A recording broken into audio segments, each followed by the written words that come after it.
and welcome to the Law Lab YouTube channel. Here we dissect and unpack everything legal. My name is Aaron Asidoenchi. Today we are presenting live from the Jataba Media Network studios here in Bawi, Accra. Today we are looking at supremacy of the Constitution. Supremacy of the Constitution. Before we zoom into looking at the topic, I would like you to pause and subscribe, like and share to your friends. Again, I would like to go through what we did in our last episode quickly before we tackle the supremacy of the Constitution. In our previous episode, we looked at what a constitution is, basically an introduction to the constitutional law, and where we've centered our discussion on mainly was what a constitution is.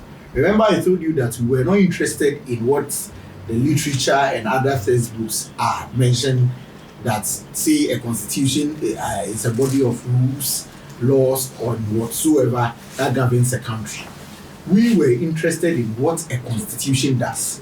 And remember, I told you that a constitution creates two things: one, the state, and two, the arms of government. It goes ahead to provide or distribute powers amongst these arms of government, amongst others. We went ahead to look at the types of constitutions and also ended by looking at the sources of law or sources of constitutional law, where we relied heavily on Article 11 of the Constitution 1992. Having known what a constitution is, the most important thing we have to look at is the popular saying in our law fraternity: the Constitution is supreme. And today we are focusing on the supremacy of the Constitution. And so quickly, our table of content today, or what we'll be looking at, is one, we would actually recap on what the Constitution is, which I've already done.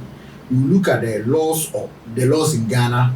We will look at what makes the Constitution supreme, and also some case laws to support the assertion that the Constitution is supreme. I've already talked about what a constitution is in our last episode. Just to recap again, a constitution does two things. One, it creates the state, and I mentioned in our last episode that Article 1, Clause 1 of the Constitution 1992 should be authority for this. It goes ahead to create the arms of government, where I mentioned Chapter 8 for executive, Chapter 10 for legislature, and Chapter 11 for judiciary. The Constitution moves ahead to distribute powers amongst these three arms of government, where with regards to the executive, Article 58, Clause 1 will tell you that the executive authority is vested in the president. When we move ahead to the legislature, Article 93, Clause 2 will tell you that the legislative power is vested in Parliament or the legislature.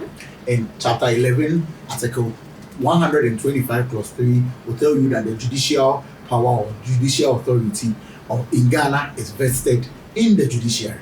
So basically, that is what a constitution does. It goes ahead to mandate those in government, as in the people in government, or the three arms of government, to protect the rights of the governed, that is the citizens. And the citizens, per Article 41 of Constitution 1992, are mandated to execute or perform some responsibilities towards the government. Now, the next thing we need to understand is the laws of Ghana. And I mentioned to you that anytime we are mentioning or talking about laws of Ghana, we would heavily rely on Article 11 of Constitution 1992. And I wouldn't actually explain all these laws of Ghana or laws in Ghana, because I've already demonstrated that in our episode on sources of law in Ghana. So there are basically 5 sources of law, or 5 laws in Ghana. 1, the Constitution. When you pick Article 11, it will tell you that the Constitution comes first. 2, Act of Parliament. 3, subsidiary legislations like the CI's constitutional instruments, the legislative instruments, amongst others. And we look at the existing law, and the last one will be the common law of Ghana, which comprises of the general rules known as common law and the doctrine of equity, and lastly, we'll be looking at customary law. These are the 5 sources of laws or the laws in Ghana, i.e. the Constitution, Act of Parliament, subsidiary legislation, the existing law, and last, the common law of Ghana. If you heard me clearly and if you read Article 11 of Constitution 1992, you get to know that the Constitution comes first. And most especially with Article 11, Clause 1, Paragraph B will tell you that enactments made by Parliament established by this Constitution. All that the link I'm trying to establish is that Article 11 presents the laws in Ghana in a hierarchical order. So the Constitution coming first means that the Constitution is the highest or the highest amongst all the laws in Ghana. And so if it is higher than every other law in Ghana, it makes it supreme. And so the next thing I'll be tackling is what makes our Constitution the supreme law in Ghana. I want you to open your Constitution to Article 1, Clause 2 of our Constitution 1992, and it reads that this Constitution shall be the supreme law of Ghana, and any other law found to be inconsistent with any provision of this Constitution shall, to the extent of the inconsistency, be void. I'm taking it again. This Constitution shall be the supreme law of Ghana, and any other law found to be inconsistent with any of the provisions of this Constitution shall, to the extent of inconsistency, be void. Now, clearly listening to this provision, that is Article 1, Clause 2, affirms the supremacy of the Constitution being the supreme law of the land. And it goes ahead to say that any other law, being it an act of parliament, being it a subsidiary legislation, being it an existing law, being it the common law of Ghana, even being it regulations in schools. So if you remember the case of Tyrell Magai, the case of Tyrell Magai versus the Achimota School, you clearly get to know that it was the regulations of Achimota School that was being used against him. However, since the regulations were inconsistent with our Constitution 1992, the court declared those regulations as void. So if you pick, let's say, an act of parliament, let me give you a typical example, an act of parliament, and let's say a provision is inconsistent with any of the provisions in the Constitution, it is not the entire act of parliament that will be declared void. No. It is that provision in the Act of Parliament that would be declared void. That is why Article 1.2 says that shall, to the extent of inconsistency, be void. So if the entire Act of Parliament is inconsistent with the Constitution, it means that the entire Act of Parliament would be declared void. However, if it is only a portion of the Act of Parliament or any other law, a portion of that law that is inconsistent with the Constitution 1992, then that portion would be declared void. It is why Article 1, Clause 2 says, shall, to the extent of inconsistency. I would like us to look at some 3 cases to actually affirm the supremacy of the Constitution. And after that, I know that when you pick any law, you should try and run it through the Constitution and see that whether a portion of the law or the entire law is inconsistent with the Constitution, any of the provisions of Constitution 1992. The first case we'll be looking at is the celebrated case of Tuffour and Attorney General. I like that case so much because the lawyers for Dr. Aboakul Tuffour of blessed memory were Nana Addo Dankwa Akufo-Addo and lawyer Chachuchi Kata and Nana Prempeh. So you are surprised, right? Nana Akufo-Addo and Chachuchi Kata was on one side. We don't know what happened in future that they became at different ends of political ideology. But in Tuffour and Attorney General, what happened in Tuffour and Attorney General was very simple. When the country Ghana, or the state Ghana was transitioning from the military rule to the Constitution 1979. There was a provision in the Constitution 1979 that stated that some offices, including that of the Chief Justice office, should be deemed appointed. Simple understanding of it is that, meaning when the Constitution 1979 comes into force, the one occupying the office of Chief Justice, including other offices that were listed in that provision, should be deemed appointed. A simple understanding of it. And now, prior to the Constitution 79, the apex court in Ghana was the Court of Appeal. I've mentioned to you, never in your life say appeals court. Leave it for those who are not lawyers. But if you are not a lawyer and you are watching it, learn from us. We don't say appeals court. We say Court of Appeal. The apex court prior to 1979 was the Court of Appeal. And Apalu, Chief Justice Apalu, was the Chief Justice then. So meaning if you are going by the said provision, after the coming into force of the Constitution 1979, that office of the Chief Justice should be deemed appointed. However, the 79 Constitution was introducing the Supreme Court. So prior to 79, we had the apex court being the Court of Appeal. Entering into the 79 Constitution, the apex court is the Supreme Court. Guess you know the difference now. Now, since the apex court is the Supreme Court, I think the president then thought it wise that, okay, since we now have introduced a Supreme Court, then let me appoint Apalu again so that he go through the process of being vetted by Parliament amongst others, and before he will be sworn in as the Chief Justice. So when he was appointed by the president again, he went to Parliament and he was rejected by Parliament. The Parliament didn't confirm his nomination after vetting. Then quickly, Dr. Mwakutufo went to court. Went to court stating, among other things, the case is having a lot of principles, but I'm only focusing on the supremacy of the Constitution. Now, in that case, Dr. Mwakutufo's argument is that it is the office of the Chief Justice that should be deemed appointed. And if he was Chief Justice when the apex court was Court of Appeal, now the apex court is Supreme Court, it has not significantly changed. It is the office we are talking about, and Apalu wasn't a Chief Justice for the Court of Appeal, and which would actually lead him to be a Chief Justice for the Supreme Court. A simple argument is that he was the Chief Justice and that should remain. And so if he was the Chief Justice, whether it is Court of Appeal or Supreme Court, he is Chief Justice and his office should be deemed appointed.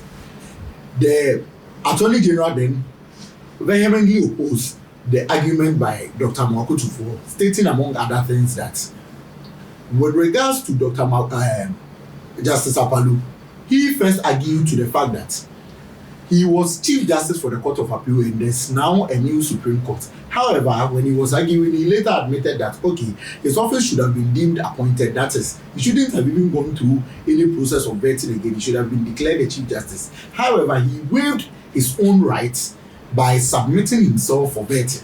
Though, at the vetting, Justice Apalu raised the issue of his office being deemed appointed. However, the Parliament went ahead to vet him.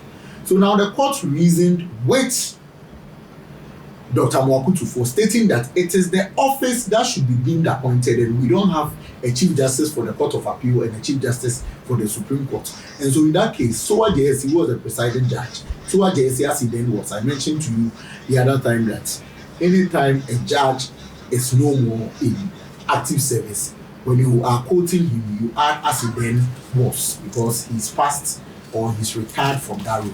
So Sowa JSC, as he then was, mentioned clearly to us that our constitution should not be construed as a mere act of parliament that can be changed even overnight. That our constitution should be construed as a living organism, capable of growth. In the sense that he went ahead to even mention that our constitution has its spirit and it equally has its letter. Meaning there is that notion. The letter is what you see in the constitution. So when you pick this constitution, the letters are what has been typed over there. But the spirit is the reason behind the letters in the constitution or the provisions in the constitution. It goes ahead to mention that the constitution embodies our history, our aspirations, amongst others. And so in this present circumstance, we were looking at the office of the Chief Justice, not the Chief Justice for the Court of Appeal or Chief Justice for the Supreme Court. And as such, Justice Apalu should be deemed the Chief Justice appointed under the 1979 Constitution. And as such, the vetting he went through were all declared void. So the supremacy of the Constitution was upheld over there. Because if the Constitution is saying that the office should be deemed appointed, parliamentary vetting cannot override that, because our Constitution is supreme. Now, let me take you to the foreign case of Marbury versus Madison. It's a US case which introduced a popular concept in our law field, that is judicial review. But in Marbury versus Madison, William Marbury was appointed as Justice of Peace to a district court, or Justice of Peace, let us keep it like that.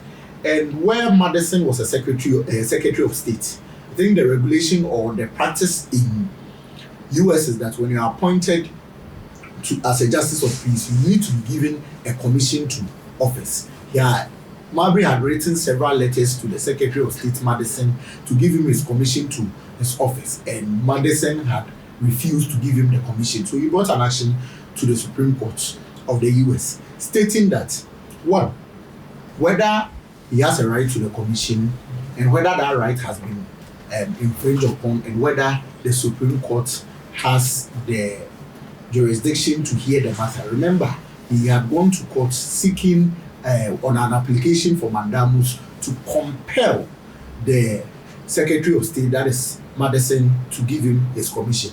Now, this is how the court resolved the issue. The court, presided over by Chief Justice Marshall, stated that, one, he has a right to commission. Two, the right, though has been breached, does not actually affect his work. You've been appointed. You not receiving the commission does not change anything. But the crux of the matter was whether or not the Supreme Court of the United States of America had the jurisdiction to hear the mandamus application. Why was it the crux? It was because a congressional act or an act of parliament in the US was giving the Supreme Court an original jurisdiction to hear a mandamus application. However, the Constitution of the US was giving the Supreme Court an appellate jurisdiction to hear the mandamus application. Let me first break it down for you to understand well. When we talk of mandamus, it's a prerogative writ which actually the court issues to order a public officer to perform his or her public function. So, Secretary of State is a public officer. His public function is to give the commission to Marbury.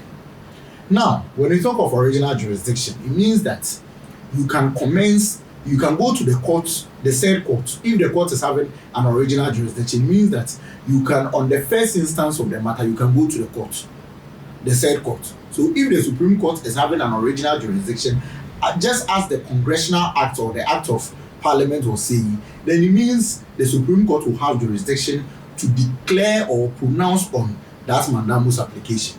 But when we talk of appellate jurisdiction, it means that the matter must commence from a lower court or a court below the court you are bringing now. So the Supreme Court, in this case, the Supreme Court, if the Supreme Court is having what we call an appellate jurisdiction, it means that the matter must have commenced from a court lower than the Supreme Court for the Supreme Court to hear the mandamus application on an appeal. So an act of parliament is saying that the Supreme Court has an original jurisdiction, and the Constitution has the Constitution is saying that the Supreme Court has an appellate jurisdiction. Here, Justice Marshall mentioned that in resolving such a matter, the court is presented with two positions: whether to rule in favor of the Constitution or as against the Act, or rule in favor of the Act as against the Constitution. He says that based on the principle of the supremacy of the Constitution, they are going to rule in favor of the Constitution as against the Act, meaning they are going to adopt or admit that they are having an appellate jurisdiction, not an original jurisdiction. And so in this case, the supremacy of the Constitution is upheld. The last case I will be dealing with is a popular New Patriotic Party versus Attorney General. That is the 31st December case. Briefly, on that case, the government of the day under Jeremiah John Rawlings, J.J. Rawlings, had introduced to Parliament a public holiday act to be celebrating June 4th and I think 31st December with public funds. Now, the New Patriotic Party, the NPP, went to court that no, we wouldn't agree to that fact. Remember, from 1993 to 1997, we had a one-sided parliament because there was no opposition. The NPP had withdrawn from contesting the parliamentary elections because during the 92 general elections, the presidential elections were held earlier before the parliamentary elections. And so when the NPP lost with Professor Dubois being their presidential candidate, they stated that it's a stolen verdict and that they are not going to even contest the parliamentary election. So from 1993, 7 January to 1997, 7 January, it was a one-sided parliament. So the Public Holiday Act was passed. Now the NPP brought the Public Holiday Act to court that it is against the spirit of the Constitution 1992. Why are they saying that? They believe that the Constitution 1992 frowns upon coups.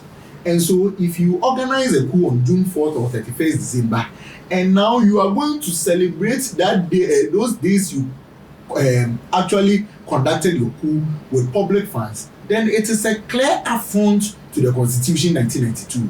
The court actually reasoned with them and held that since the Constitution is supreme and the spirit of the Constitution speaks clearly against coup d'etat, the state cannot use public funds in celebrating the 31st December coup day. It is why the 31st December is now only celebrated by the National Democratic Congress using their own party coffers, and that's not that of the state. But our interest here is that the supremacy of the Constitution was upheld, because Article 1.2 will tell you that the Constitution is the supreme law of the land, and any other law found to be inconsistent with any of the provisions of the Constitution 1992 shall, to the extent of inconsistency, be void.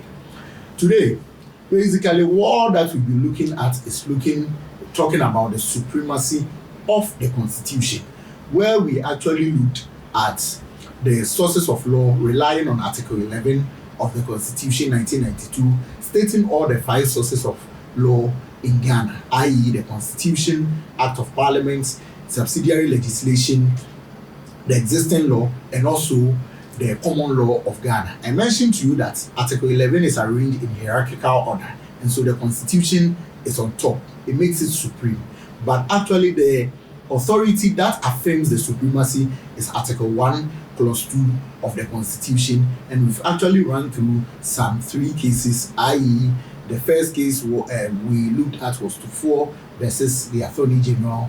We moved ahead to look at Marbury and Madison, and the last case we dealt with is the celebrated 31st December case. Thank you very much for sticking with us. In our next episode, we'll be looking at coup d'etats. Coup d'etats.